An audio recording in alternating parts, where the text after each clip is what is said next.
looking at the final week in the book of Esther, 10, and we'll be looking at the remainder of Esther chapter 9 and the little bit that is Esther chapter 10. And we saw last week how that... Here's Colby. One of them papers his? Yeah. Yeah, we can do that. There we go. Almost made it. You're welcome.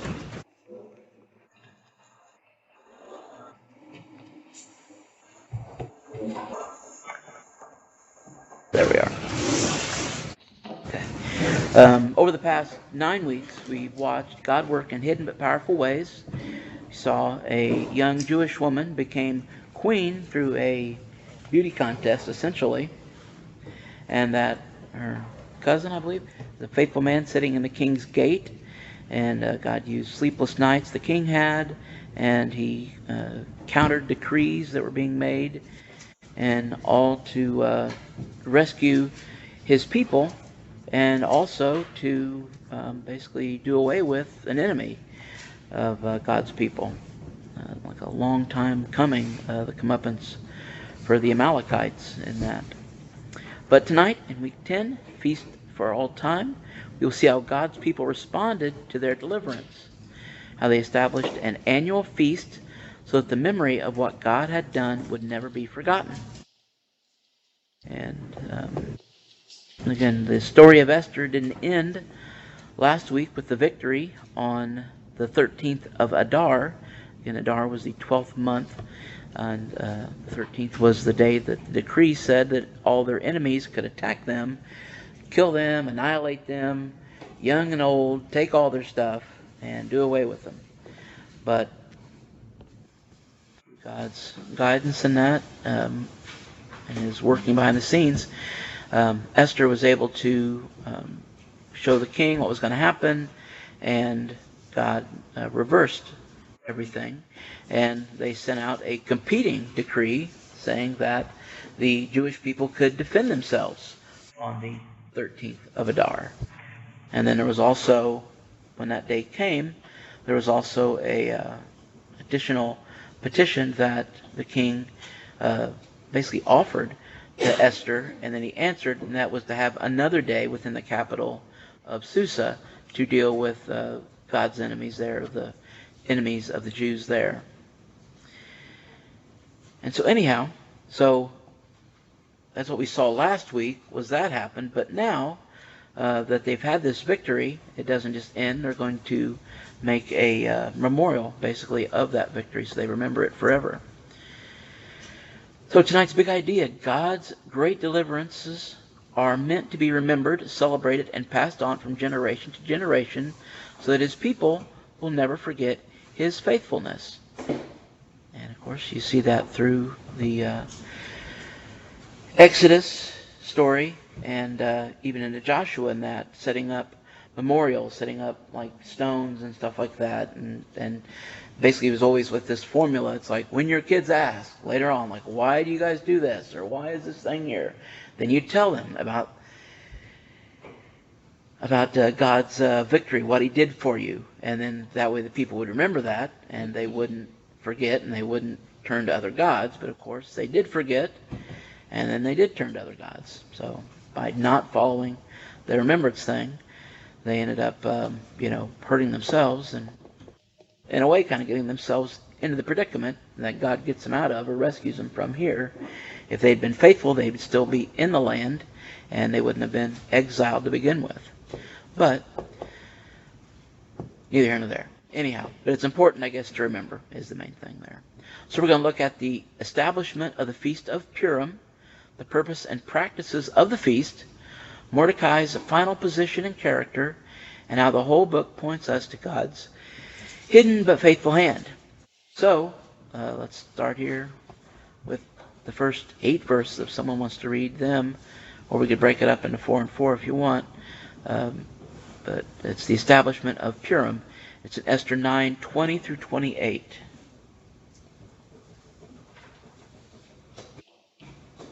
Or 20 through 22 if you want.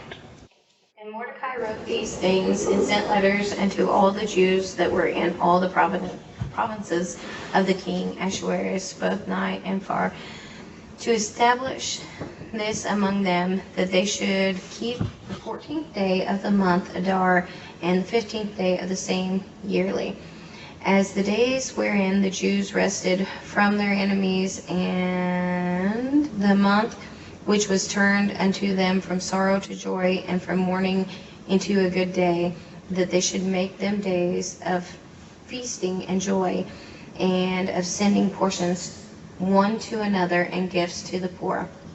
And the Jews undertook to do as they had begun, and as Mordecai had written unto them, because Haman the son of Hammedatha, and the Agagite, the enemy of all the Jews, had devised against the Jews to destroy them, and had cast pur, that is, the lot, to consume them and to destroy them. But when Esther came before the king, he commanded by letters that his wicked device, which he devised against the Jews, should return upon his own head, and that he and his sons should be hanged on the gallows.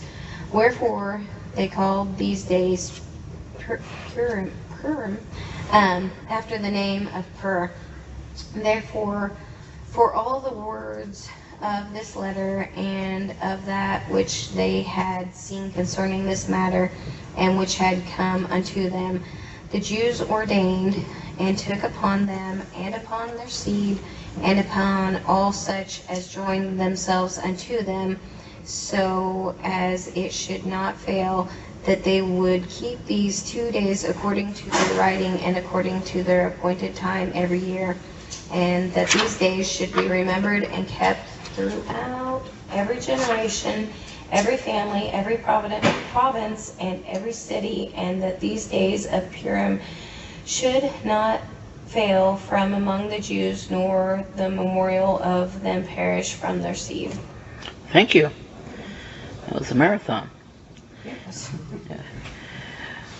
But you see, once again, another kind of a balanced thing here. I mean, this whole business kind of started off with the king sending out a letter to everybody, a big decree. And then you had Haman's decree, and then you had Mordecai's competing decree, and now you have almost a final decree, because Esther's going to write a thing too. But you have these ending decrees as well to set up this festival. And why again was it 2 days? Because she petitioned for the second day? That's right. There was 2 different days of victory. It was like everybody outside of the capital there of Susa just had the 1 day, but inside they had 2 days. So they made the festival 2 days. And so they turned their mourning into a holiday, essentially. Mordecai records the events and sends letters to all the Jews throughout the empire, instructing them to celebrate the 14th, 15th day of Adar every year.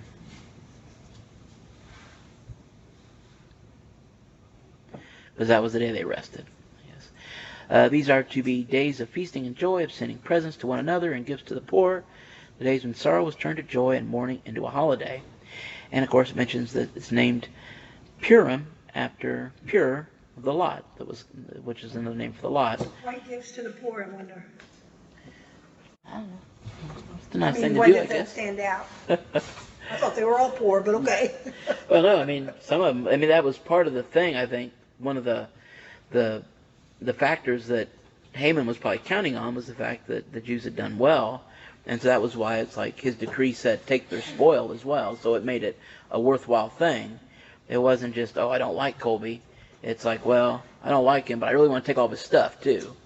That would be like an additional incentive to get the enemies riled up. And Well, I just thought they took the stuff from the other guys and gave it to the poor. no, it was more just a thing of a festival type thing, and just I don't know, giving gifts to each other and to the poor. I guess the idea would be you can give gifts to each other, but if you're poor, you probably can't give a gift to anybody, so they're just going to give them gifts, not expecting an exchange. So like we do today. Yeah, kind of. We do, because we give to the poor. Yeah, kind of like shoe boxes Charities. and Well, charities, not things just like charities, you know. Sometimes you pick somebody in the church that is down and out, and we used to buy Christmas for them that. Yeah. for that purpose, you know. Yeah. So, Yeah, similar kind of a thing. And of course, that was one of the things that, of course, all through the Pentateuch, the books of the law, and that was about like taking care of the poor and providing for them, the widows, orphans, the poor. You know, the community was supposed to like come together to help those people in those situations. So this is kind of a similar type of deal here. But yeah. And Jews accept the customs and impose it on themselves, their descendants, and all who would join them. If you recall, when people saw this thing go out, then a lot of the decree from Mordecai, and they saw that Mordecai was elevated up to second in command, the way that Haman was, that because of the fear the Jews fell on them, a lot of people declared themselves to be Jews. They said, hey, we want to join you guys. So they, I guess, would have celebrated these days as well as part of that. And of course, you know, he really lays it on thick in the thing here about, you know, you got to obligate to do this, and everybody's going to do it, and you don't fail to do it, and every clan, every province, every city, all the days, never fall into disuse, nor should the commemoration of these days cease among their descendants. Like he was really putting it forth that they need to remember this great victory that God gave them. And of course, remembering God's great deliverance is a vital spiritual practice. We too easily forget what the Lord has done. And we can do that, you know, with things that God brings us through. And then the next thing we go through, all of a sudden, it's like we're like back to square one in our mind. It's like, oh, what are we going to do? It's like, well, God just got you out of that one thing. He'll get you through this thing too. And Step forward and 2 steps back. pretty much, yeah, that's what we do. And again, we can see that, you know, very clearly reading the Old Testament and see how that Israel did that, but we sometimes ignore the plank in our eye when we're looking at the mote of dust in theirs. But we do the same thing often that we can see easily in the Scripture. And of course, the feast is marked by joy, generosity, and communal celebration. And kind of interesting as well that the name Purim turns Haman's tool of chance into a lasting reminder of God's sovereignty over the lot. And it's kind of also another one of these reversals that we see in the book. The thing that Haman had used to determine the day the Jews would be destroyed, they ended up saying, oh, that's going to be the name of our festival to remember when God delivered us from Haman. Thanks for the name. Yeah. It's like one final twist of the knife to Haman. Or twist on the gallows, I guess. And we've mentioned this, but, you know, why do you think it was important to establish an annual feast to remember these events? So they won't forget. I Yeah. mean, usually holidays we remember pretty good. Yeah. Yeah, you but know. not always do we remember what it's for. Yeah, yeah. And I believe, and I should have checked this out, but I believe on Purim, one of the things they do is actually read the book of Esther, and that's why some commentators thought the reason God's word or God's name wasn't in there because they're afraid that because of all the celebrating and drinking and stuff, what if somebody used God's name wrong, like reading it? And so that's why it wasn't in there. One of the reasons, maybe, why it wasn't in there. It was also a reason they thought maybe why Esther wasn't found amongst the Dead Sea Scrolls was because it would have been kept someplace else. But I think I read also that might have been not so. That's kind of a spurious thing. But anyways, yeah, that's why it's important to remember. And that's why, again, we saw that in the Old Testament. God did that, told them constantly, do this, do that. And the feasts were all, of course, that God had ordained, were all about that, were all about remembering, you know, the whole Passover thing, you know, once again, every year you get a lamb, you kill it and you eat it, and you do it, like ready to take off, and you eat the bitter herbs and the unleavened bread and that. God said that a lot. Yeah. He knew it was important for us to remember, and knew we were very forgetful. Right. And we will forget things if we don't have it drilled into our heads. And you can tell God favors the Baptist because he made feast with it and stuff like that. So you had to have a meal to celebrate it. And it's another one of the feasts that we talked about at the beginning of the book, about how that every time there's like a feast in Esther, it like marks some big change. Well, this is kind of like the final big thing here, is this feast that they have perpetually every year, forever. Or should have, at least. And I suppose they still do. It's still a holiday, I'm sure.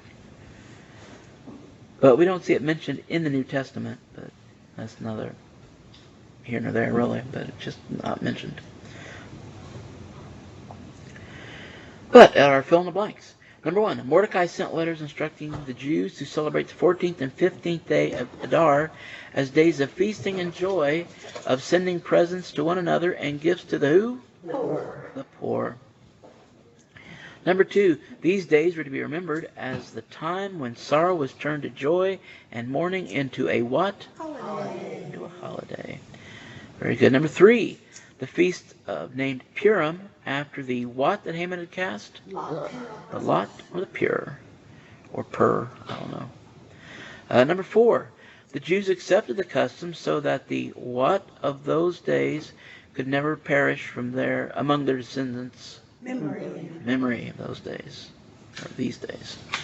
Yes, very good. So now we'll look at section 2 here.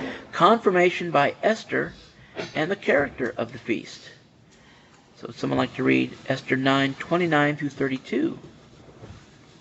So Queen Esther, daughter of Abihail, along with Mordecai the Jew, wrote with full authority to confirm the second letter concerning Purim. And Mordecai sent letters to all the Jews in the 127 provinces of the kingdom of Ahasuerus, words of goodwill and assurance, to establish these days of Purim at the designated times, as Mordecai the Jew and Queen Esther had decreed for them, and as they had established for themselves and the descendants in regard to their times of fasting and lamentation. Esther's decree confirmed these regulations about Purim, and it was written down in the records. All right, thank you. Thus ends chapter 9. Yeah, Queen Esther and Mordecai together wrote full authority to confirm the second letter about Purim. Letters of peace and truth are sent throughout the 127 provinces.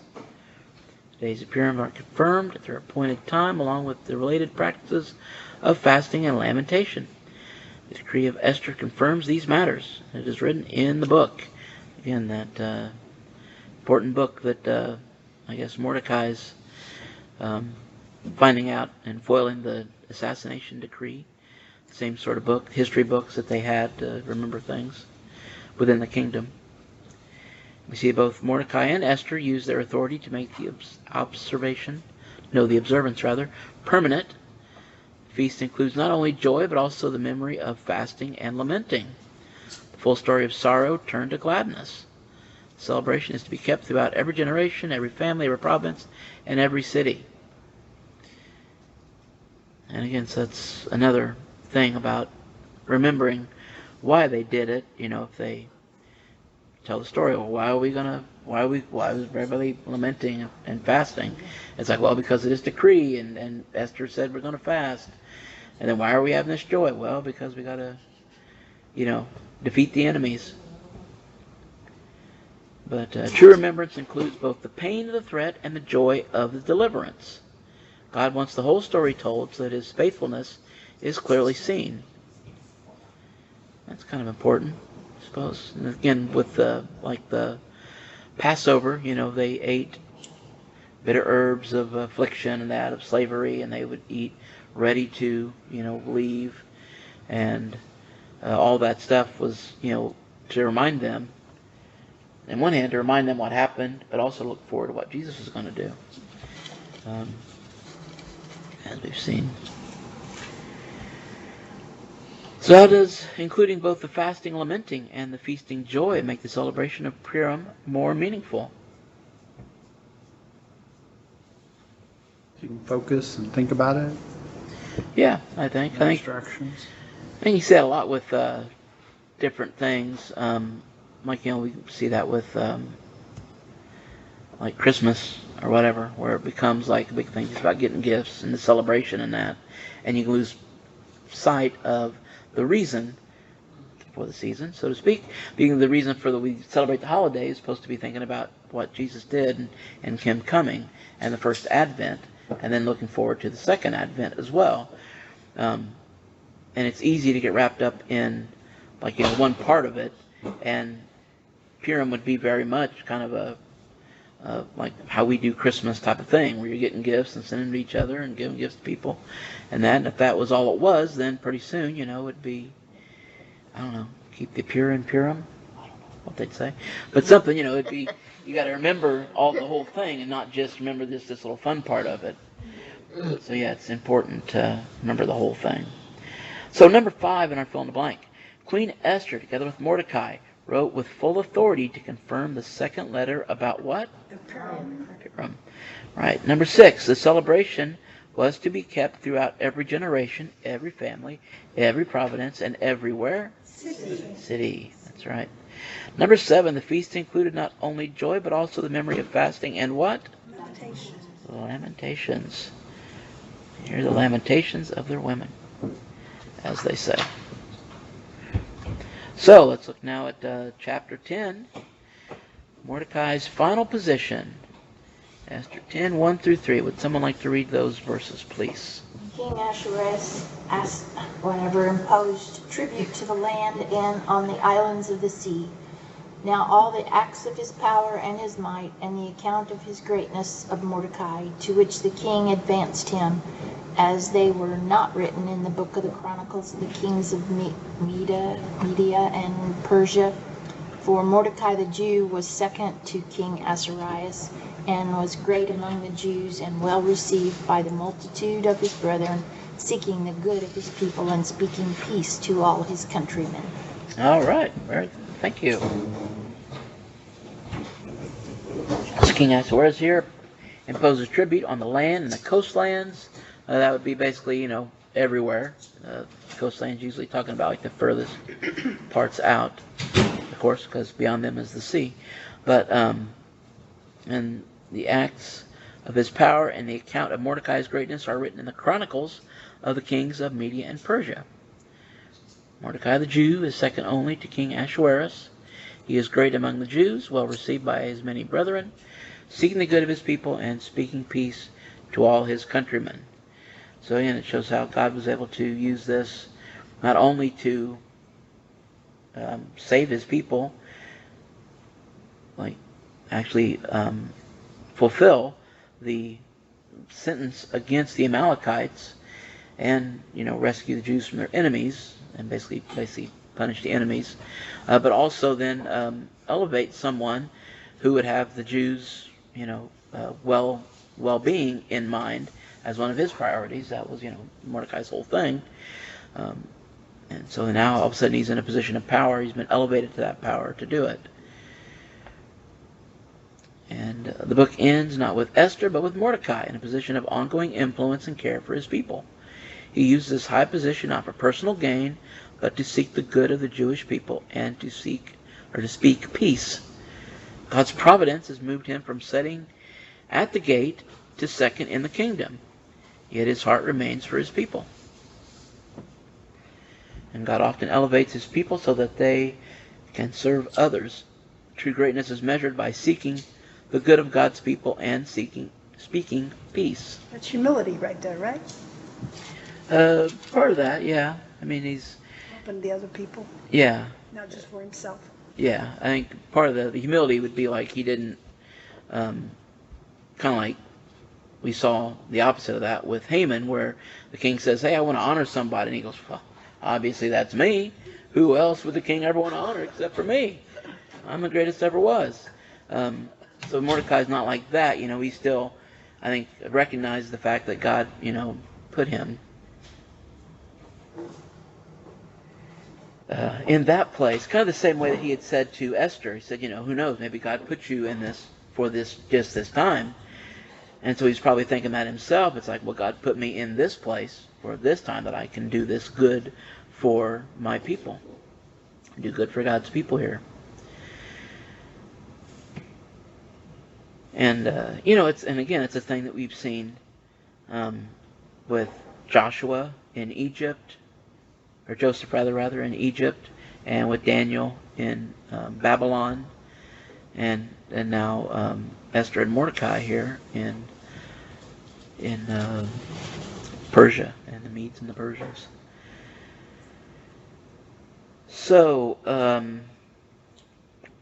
what does Mordecai's final description, seeking the good of his people and speaking peace, teach us about how we should use any influence or position God gives us?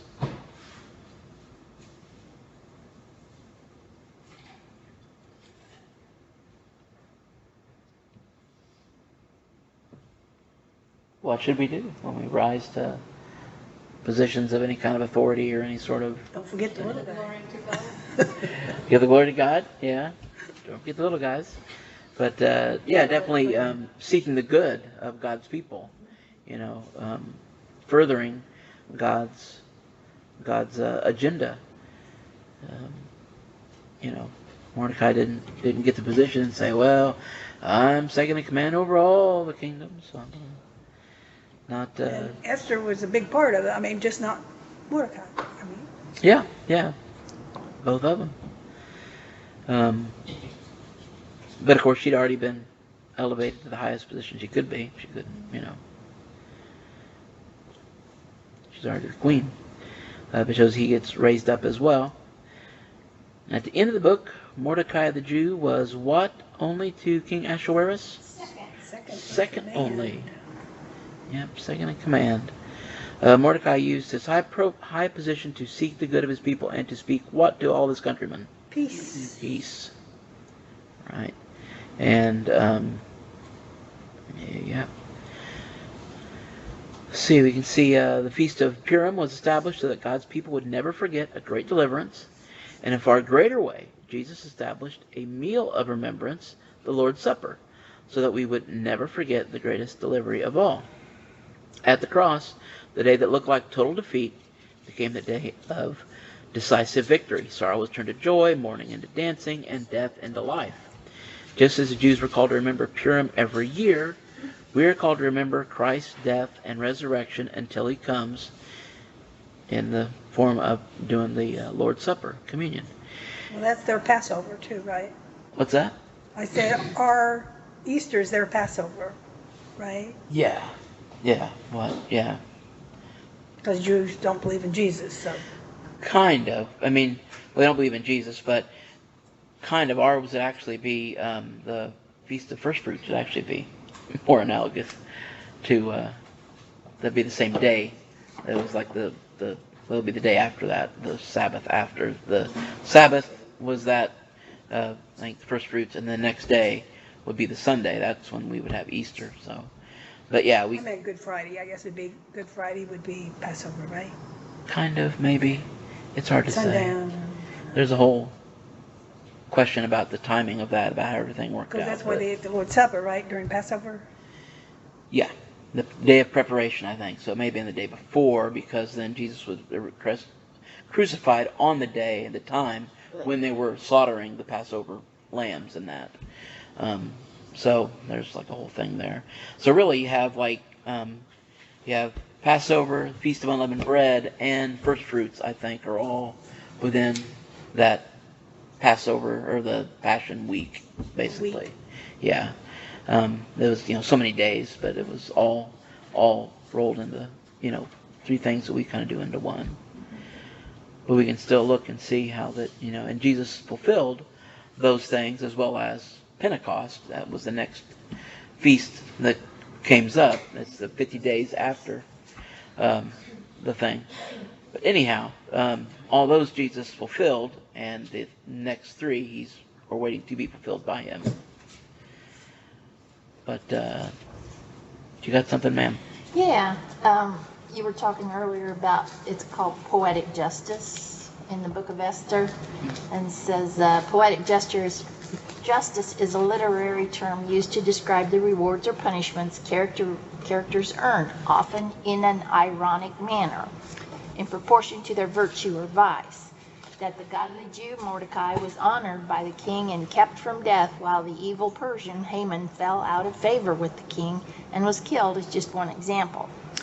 Queen Vashti is divorced because she does not come to the king when called, and Queen Esther is rewarded for coming to the king when he does not call. Esther, orphaned at an early age, now helps to save the lives of her extended family, the Jews. The king completes his reading of how Mordecai saved him from a death plot just as Haman arrives to ask the king to kill Mordecai.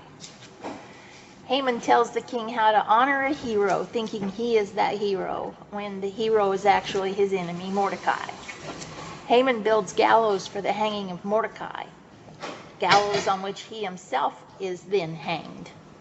Haman is desperate for others to bow to him, but he ends up bowing desperately before Queen Esther, begging for his life. Haman intentionally gives the king the wrong impression regarding the character and activity of the Jews, which nearly results in their destruction. The king gets the wrong impression when he walks in on Haman as he throws himself on Esther, pleading for his life. This ends up costing Haman his life. Mordecai goes back to his old position after being honored. Haman wants more and more honor when he thinks he will be the honored hero. The divinely created and governed laws of the universe ensure that ultimate virtue will be rewarded and vice punished. Write the authors of the Dictionary of Biblical Imagery. In a sense, therefore, poetic justice can be seen as an overriding theme of the entire Bible. So it's just weird, how one thing was happening and then it turned around and ended up just the opposite. Yeah. And that's what the whole book, had in And it it. repeats over, like you were saying, it repeats over and over, like with Joseph, being sold, being convicted, and then he's, rises to second, Yeah. like different ones like that. And one point of correction, Haman wasn't a Persian, he was an Amalekite. But David Jeremiah's got it wrong. yeah, I'll talk to him. We'll straighten it out. Maybe we'll get a little sticker you can put in your Bible. I think he was more like referring to the kingdom part, because Probably, he's yeah. the persons in the meats at the time Yeah. that were in Yep. control. And that was one of the things that this graphic that I printed out, they have I forget what it's called.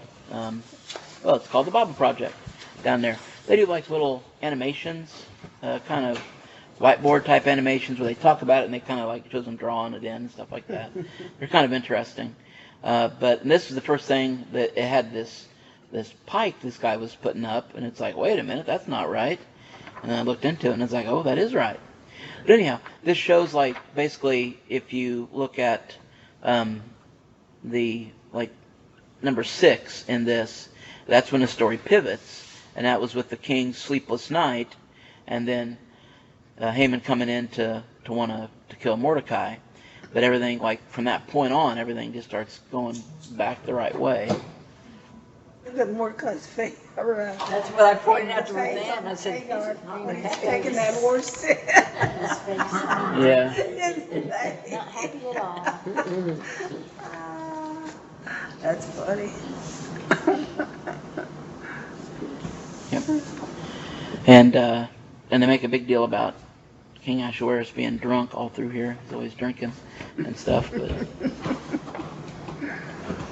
I don't know if he drank all that much, but he did drink some, definitely. But anyhow, that's interesting and kind of neat the way they have it arranged, so you can kind of see how the things mirror each other. Esther's first banquet, Esther's second banquet, and just on, it goes back around there. So anyhow, I thought that was a neat little dealio there. Let's see. But back to the greater deliverance worth remembering. Toasting this. Yeah. Just as Mordecai sought the good of his people, from a place near the throne, we have a greater advocate in King Jesus, who is seated at the right hand of the Father, and always lives to make intercession for us, to intercede for us. So number 10, in a far greater way than Purim, Jesus established a meal of remembrance, the Lord's what? Supper. Supper, so that we would never forget the greatest deliverance of all. And again, that's what Jesus says. As often you do this, eat this cup That's why that you it says remember. supper, not dinner. Not really. But anyhow, some application of life lessons. If we got time. Remember deliberately. God's deliverances are meant to be remembered and retold, not forgotten. Turn sorrow into joy. The same God who turned mourning into holiday is still able to redeem our painful stories. We should practice generosity. Purim included gifts to one another and to the poor. Gratitude should overflow into generosity. Of course, because we were given so much, we should also be willing to give. Since God gives us so much, He gives us everything. Use influence for others. Like Mordecai, any position or platform God gives us is for seeking the good of His people and speaking peace. And think about what specific deliverance or work of God in your life do you need to remember more intentionally. How would you mark it in a way that strengthens your faith and encourages others? And that's something that, we... one reason I think it's a good reason to share praises in that is in church time, because we see what God's done for others, and we know that God, if He's done it for someone else, He'll do it for us. And we just have to go and ask God and have faith that He'll see us through things. Not always the same way, but we know that God will be with us and see us through hard times and rough times. And He'll turn those times of sorrow into joy. Any thoughts? That was a good study. Yeah, it was really interesting. There's a lot there that I hadn't realized, especially the timing of it. I'd always, I guess, again, thought it was much faster progress, and I was focused more, I guess, about it's just the like almost slapstick comedy of that second banquet with, before that with Haman having to carry, or escort Mordecai around town, and then the banquet and him falling down, all that stuff. Just, I don't know, it always made me laugh. But anyhow, it's a very interesting thing. And again, we can look at this picture here. You can see the whole story, and you can see God's hidden hand working all the way through it in different ways, bringing things, moving people out of the way, moving people into the way, having things happen just right. Should have just gave us this sweet woman.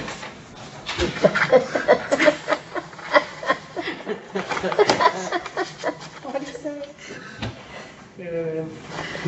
He's ignoring you.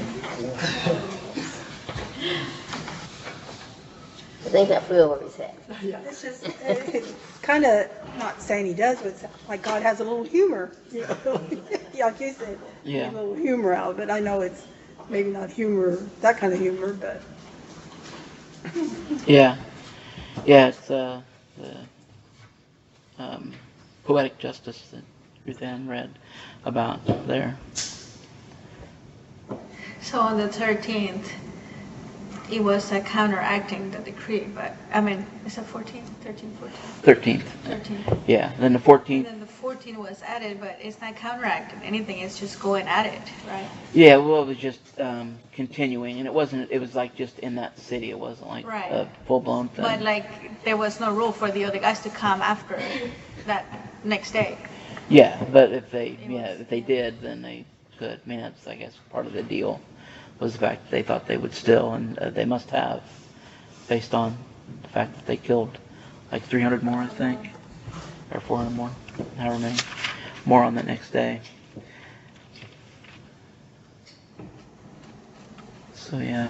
So I love history, and I don't know, I looked at the Persian army and empire, and I was studying it, and I read the Bible, I read Esther, I don't know how many times. And I didn't know Ahasuerus was King Xerxes the Great. Yeah.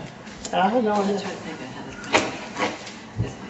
Yeah. I was telling him that in the Spanish version, it's Xerxes. Yeah. Artaxerxes, yeah. Yeah. That's basically his So, Greek name, I believe. like if you Google Ahasuerus, well, you don't hardly see anything, but if you look up Xerxes the Great, I mean, you find a lot of history, a lot of stuff on that. So Yeah. it's very unique, it's pretty cool that, I mean, even all the archaeology and all that stuff from the Persian Empire lines up with this, Even in non-biblical history, you could find Esther and maybe not her name so much, Hadassah, that would be Hadassah. yeah, because that'd be like Greek or something, Esther.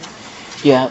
I heard a guy was saying that you can see Ahasuerus had a queen that he had his like heir by, and believe it is Esther, but they like add like a thing to the end of the name or something like that. So it's their Persian name with like a little extra added to it, beginning of the end of the front or something like that. But yeah, it's amazing thing, the history of it. His first wife was pretty harsh too. Yeah. You ever noticed that? She basically led to the Great War, the Persians and the Greeks, and I mean, the Persians didn't do so well in that war, but Yeah. so she was kind of the big reason. She had like 20 Greeks beheaded. It's one of the things done.